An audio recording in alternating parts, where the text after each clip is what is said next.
من لا نبي بعده.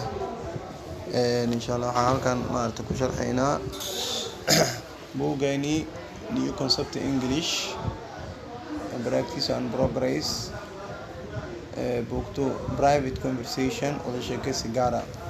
Last week isbuuc la soo dhaafay ayaan went to the theater-ka ayaan aaday.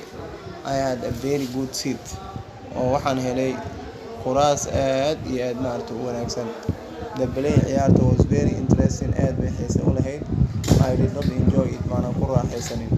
A young man and a young woman, yacni maaragtay haweeney shaab ah iyo nin maaragtay markaas shaab ah ayaa maaragtay were sitting waxay fadhiyeen behind me aniga gadaasha.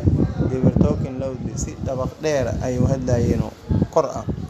I got very angry, aad baan u xanaaqay. I could not hear one maqli kari waayay the actors jilayaasha oo filimka jilaya.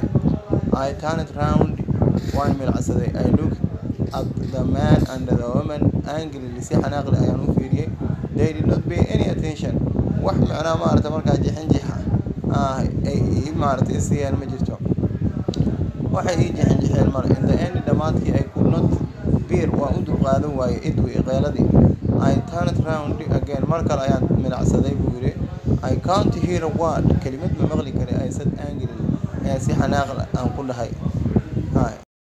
It is none of your business. Shaqo kuma lihid. The young man ninka shaabka ah said akhlaaq daraa ku dhahay. This is a private conversation. Kani waa wada sheekaysi gaar ah.